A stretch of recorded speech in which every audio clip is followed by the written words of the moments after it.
पक्षीपुर नाम के एक जंगल में सभी पक्षी बहुत खुशी का जीवन गुजार रहे थे। सभी पेड़ और पक्षी एक दूसरे को जानते थे। वो सब दोस्त थे। फिर एक दिन एक शैतान काला कौवा उस जंगल में आता है। वो एक पेड़ की डाल पर बैठ जाता है। थका हुआ हूँ, अब मुझसे घोंसला तो बनेगा नहीं। अब किसी पक्षी के पास ही रात गुजारता हूँ। थोड़ी ही दूर उसे एक घोंसला नजर आता है। काला कौवा वहाँ जाता है। मैं ठीक जगह पर आ गया हूँ।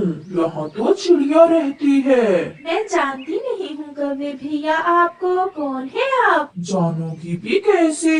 मैं आज ही दूसरे जंगल से आया हूँ। थका हुआ हूँ और भूख भी लगी हुई है। क्या आप मुझे भोजन और आश्रय दे सकती हो? चिड़िया के पास एक घोंसला खाली पड़ा था जो उसने अपने आने वाले बच्चे के लिए बना रखा था, क्योंकि चिड़िया के अंडे से बच्चा निकलने ही वाला था। क्यों नहीं कौवे भैया, आप ये भोजन लें, इसे खा लें और मेरे इस घोंसले में रात गुजार लें। कौवा वो भोजन खा लेता है। चिड़िया, अब मैं आ गया हूँ। आप चिंता किए बिना भोजन की खोज में चली जाना और मैं आपके अंडे की रक्षा करूँगा। चिड़िया को कौवे की ये बात बहुत अच्छी लगती है। कौवे भैया, ये तो बहुत अच्छी बात है और मैं आपके लिए भी भोजन ले आऊंगी। फिर वो दोनों सो जाते हैं। दूसरे रोज चिड़िया भोजन लेने जाने से पहले कौवे से कहती है, कौवे भैया, आप कुछ दिन मेरे पास रह सकते हैं। मैं भोजन ले आती हूँ और आप मेरे अंडे का ध्यान रखना। बेचिंतित होकर जाए चिड़िया, मैं यहीं बैठा हूँ। फिर चिड़िया भोजन लेने चली जाती है। ऐसे मैं तुम्हारा अंडा नहीं पीऊंगा। पहले तुम्हें अपने एतमाद में लूंगा और फिर पीऊंगा मैं तुम्हारा अंडा, छोटी चिड़िया। ऐसा सोचते हुए कौवा हंसता है। कुछ दिनों तक कौवा चिड़िया से बहुत प्यार से रहता है और फिर एक दिन जब चिड़िया भोजन को जाती है तो कौवा चिड़िया के अंडे के पास जाता है। वो उसे तोड़ने ही वाला होता है कि चिड़िया अपनी टोकरी लिए वापस लौट कर आती है। रुको रुको काले कौवे, मैंने तुमसे दोस्ती की, तुम्हें रहने को जगह दी और तुम हो कि मेरा ही अंडा पीने की कोशिश कर रहे हो।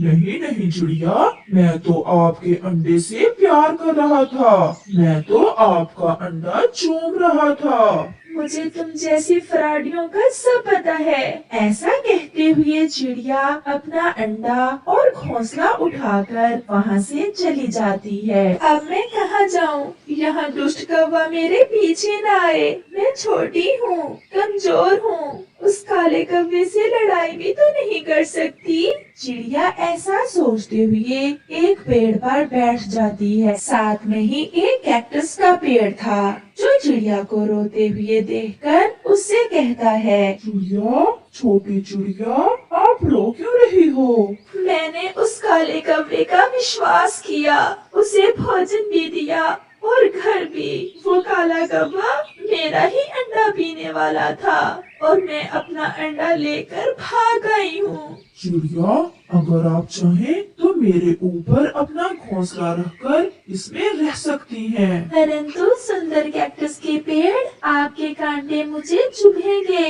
मेरे ऊपर वाली जो 2 शाखें हैं वहाँ कांटे नहीं हैं। आप वहाँ अपना घोंसला रख सकती हैं। फिर चिड़िया ऐसा ही करती है। जहाँ भी चली जाओ चिड़िया, अंडा तो मैं तुम्हारा पी कर ही रहूँगा। काला कौवा चिड़िया को पूरे जंगल में ढूंढता है। वो पहाड़ों पर जाता है और नदी पर भी।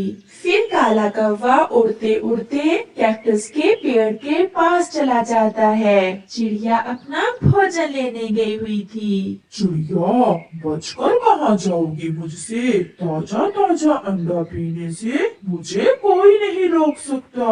फिर काला कौवा कैक्टस के पेड़ पर जाकर बैठ जाता है। कौवा जैसे ही वहाँ बैठता है, कैक्टस का पेड़ अपने जहरीले कांटे को कौवे के पेट में चुभा देता है। मैं मर गया, मैं मर गया। मुझे कांटे क्यों चुभा दिए कैक्टस के पेड़? क्योंकि तुम बुरे हो, दूसरों को तंग करते हो। मुझे छोड़ दो, मैं फिर कभी यहाँ नहीं आऊँगा। परंतु कैक्टस का पेड़ कौवे को अच्छा सबक सिखाता है। चिड़िया भी वहाँ आ जाती है। कौवे के पेट में कांटे चुभे देख चिड़िया खूब हंसती है। ये मेरा दोस्त तुम जैसा नहीं है। मेरा दोस्त मेरी और मेरे अंडे की रक्षा करना जानता है। ऐसे वो कैक्टस का पेड़ कौवे को इतने कांटे चुभाता है कि कालू कौवा बहुत मुश्किल से अपनी जान छुड़वा कर वहाँ से भाग जाता है।